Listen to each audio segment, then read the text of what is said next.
বদরের যুদ্ধ এক আল্লাহ ভক্ত জাতির বিজয় কাহিনী। মক্কার বাতাসে তখন ঘৃণা ছড়িয়ে পড়েছে।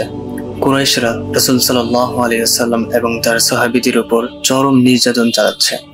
কাউকে বেঁধে পাথরে চেপে ফেলা হচ্ছে, কারো খাবার পানীয় বন্ধ। রাসূল সাল্লাল্লাহু আলাইহি ওয়াসাল্লামের হৃদয় জ্বলে ওঠে। তিনি সাহাবীদের নিয়ে মদিনায় হিজরত করেন, কিন্তু কুরাইশরা চুপ করে থাকেন। তারা ভেবেছে, এরা যদি মদিনায় সংগঠিত হয়ে যায় তাহলে আমাদের ব্যবসা, নেতৃত্ব, ধর্ম সব ধ্বংস হয়ে যাবে। মক্কার কুরাইশরা বাণিজ্য করত সিরিয়ার সঙ্গে। হিজরতের 1 বছর পর তারা এক বিরাট বাণিজ্য কাফেলা পাঠালো সিরিয়ায়, যার তত্ত্বাবধানে ছিলেন আবু সুফিয়ান। এই কাফেলায় ছিল কুরাইশদের প্রায় সব ধনী পরিবারের পুঁজি।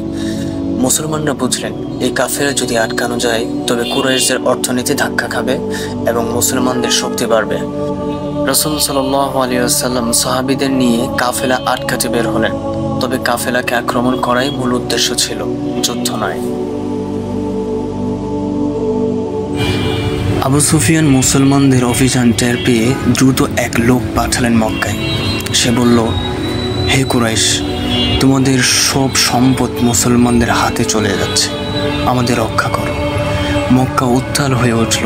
আবু জাহাল, উতবা, সাইবা সহ 1000 সৈন্য নিয়ে বিশাল বাহিনী বদরের দিকে রওনা হলো। উদ্দেশ্য শুধু কাফেলা রক্ষা নয়, মুসলমানদের চিরতরে শেষ করে দেওয়া। অন্যদিকে রাসূল সাল্লাল্লাহু আলাইহি ওয়াসাল্লাম এই বিশাল বাহিনীর খবর পেয়ে সাহাবীদের নিয়ে পরামর্শ করেন। তারা বললেন, আমরা আপনার সঙ্গে আছি, আপনি চাইলে আমরা সমুদ্রেও ঝাঁপ দেব। তখনই মুসলিম বাহিনী বদরের পথে রওনা হয়। হযরত সাদ ইবনে মুআজ রাদিয়াল্লাহু আনহু আনসারদের পক্ষ থেকে বলেন, আপনার নেতৃত্বে আমরা যুদ্ধ করব, আপনার সামনে, পেছনে, ডানে বামে যুদ্ধ করতে প্রস্তুত আছি।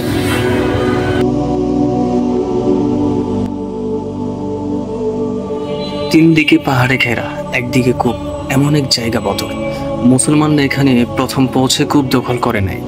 হযরত হুবাব রাদিয়াল্লাহু আনহু বলেন, ইয়া রাসূলুল্লাহ, যুদ্ধ কৌশল অনুযায়ী আমাদের কূপের কাছে থাকতে হবে, যেন আমরা পানি পাই আর তারা না পায়। মহানবী সাল্লাল্লাহু আলাইহি ওয়াসাল্লাম তার কথা মেনে অবস্থান পরিবর্তন করেন, আর এটাই এক গুরুত্বপূর্ণ কৌশল ছিল। একদিকে 313 জন সাহাবী, তাদের মধ্যে মাত্র 70টি উট, 2টি ঘোড়া, বাকিরা পায়ে হেঁটে। অন্যদিকে মুশরিকদের হাতে আছে 200টি ঘোড়া, 700টি উট, অস্ত্র, পানীয়, খাবার, সবকিছু।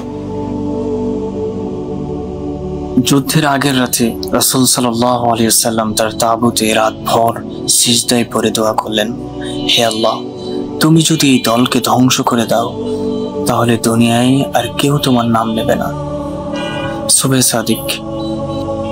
বদরের ময়দান রক্তের জন্য প্রস্তুত। কুরাইশদের পক্ষ থেকে বের হলো উতবা, সাইবা ও ওয়ালিদ। মুসলমানদের পক্ষ থেকে বের হলেন হামজা, আলী ও উবাইদা। মাঠে শুরু হলো একের পর এক দ্বন্দ্বযুদ্ধ। কাফেরদের একের পর এক সেনা মাটিয়ে লুটিয়ে পড়ল।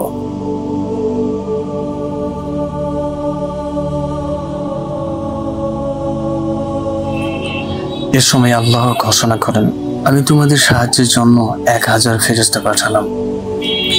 সাহাবীরা দেখতে পেলেন ঘোড়ার টুপি পরা অদৃশ্য যোদ্ধারা যুদ্ধ করছে। কেউ বলছে, আগে বড় হাইজুম। এই ছিল ফেরেশতারা। সাহাবীদের তলোয়ারের এক এক কোপে কাফেরদের এক এক নেতা পড়ে যাচ্ছে। হযরত আলী রাদিয়াল্লাহু আনহু ওয়ালিদকে হত্যা করলেন, আর কিশোর সাহাবী মুআজ ও মুআওয়াজ হত্যা করলেন ইসলামের প্রধান শত্রু আবু জাহালকে।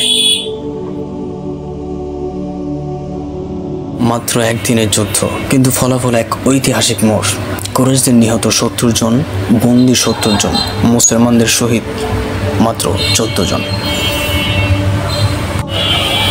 বন্দীদের সঙ্গে আচরণ ছিল দৃষ্টান্তমূলক।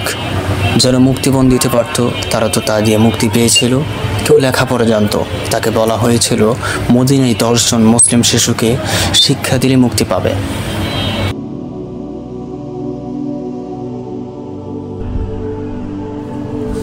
ইসলামের প্রথম যুদ্ধ বদরের শিক্ষা। আল্লাহর উপর ভরসা থাকলে শক্তির অভাব কোনো বাধা নয়। ঈমান, শৃঙ্খলা ও নেতৃত্ব বিজয়ের আসল চাবিকাঠি। দুয়ার শক্তি অস্ত্রের থেকেও বেশি কার্যকর। সংখ্যায় বড় হলেই জেতা যায় না, জেতার জন্য চাই সত্য ও আত্মত্যাগ।